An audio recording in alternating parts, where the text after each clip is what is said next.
Hi guys, I have another home cafe video for you.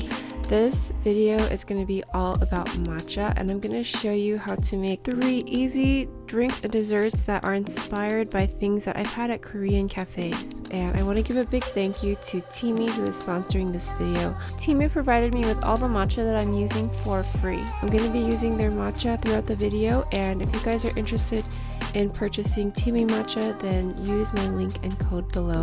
And as an affiliate, I do earn a small commission from any purchases. Don't forget to subscribe to my channel and hit that notifications bell so you don't miss any future videos. I just made myself a cup of Teami mango matcha, and this is really good on its own, but we're going to use this to make a special drink. I'm going to make a home version of this matcha Hallabong drink. This is my favorite drink to get at Osulloc. It sounds kind of weird to combine fruit with matcha, but I promise you guys, it's so amazing.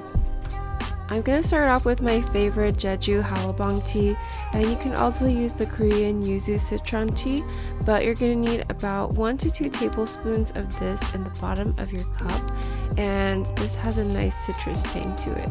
Then we're going to add some ice or crushed ice, as well as water or sparkling water. I just added regular water, but I think it would be really interesting with some sparkling water.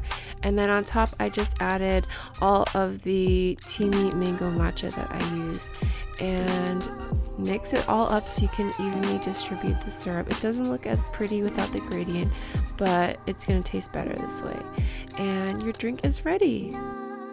This next item is inspired by an Osulloc product, and this is the green tea condensed milk jam. It tastes really good on toast and even better on a croffle. So for this, I'm just going to use the regular Teami matcha, not the flavored one, but if you guys want to use the flavored one, then feel free to do so. And I'm going to sift 2 teaspoons into a bowl. This will just help to get out all of the lumps in your matcha and make it nice and smooth.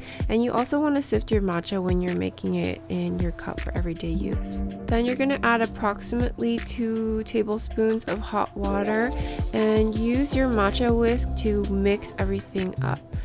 The mixture is going to be super thick and pasty at this point, and that's perfectly fine.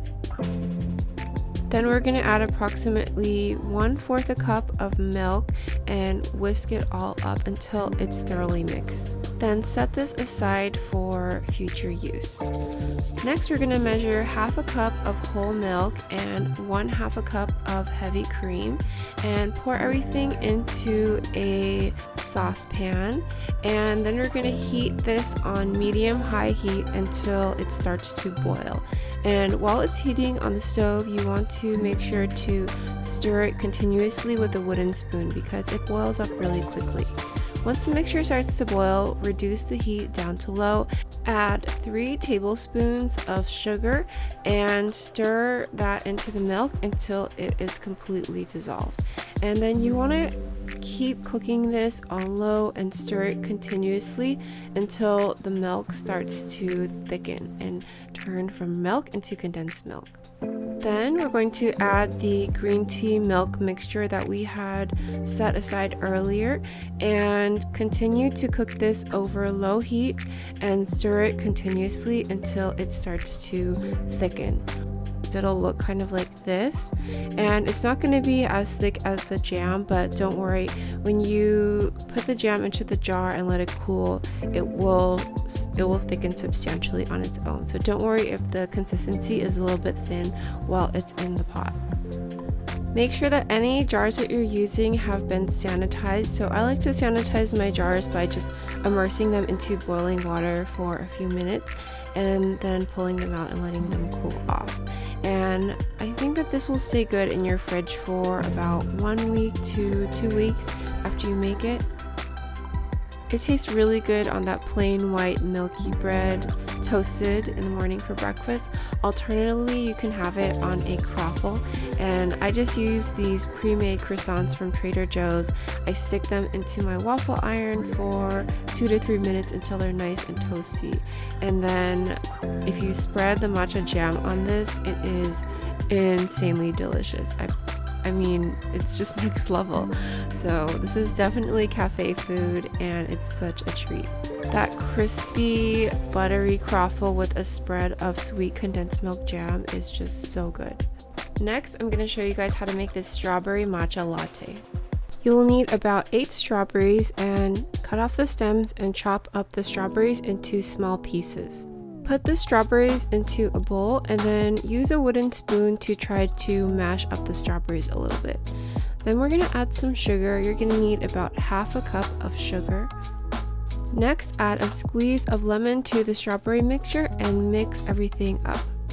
And keep mixing up the strawberries and continue to crush them until you have something that resembles strawberry jam. Then pour everything into a saucepan and cook it over medium heat until the strawberry mixture starts to bubble up and boil. Then pour the strawberry mixture into a sanitized jar and let it cool down. To make the strawberry matcha latte, you're going to need 1 to 2 tablespoons of this strawberry mixture, 1 to 2 fresh strawberries chopped up into tiny little cubes, and add that to the cup along with some ice, preferably crushed ice if you have it, and then add some milk. I like to add whole milk because even though it's fattier, it's so good and so rich. You can also use oat milk or non-dairy milk, whatever you prefer. And then I'm just adding the rest of my strawberries in, and after that I'm going to pour in my matcha. I'm using the Teami mango matcha to add that extra fruity flavor. They also have blueberry, and plain tastes good as well. And before you drink this, make sure to mix everything up so that the strawberry syrup is well incorporated into the drink. If you guys want to learn how to make this matcha roll cake, stay tuned because I'll be making it in a future video. If you guys enjoyed this video, make sure to check out my other home cafe videos, and don't forget to subscribe to my channel and turn on your notifications bell. As always, I want to give a big thank you and shout out to my Patreons and channel members. Thank you guys so much for supporting me. I really appreciate it.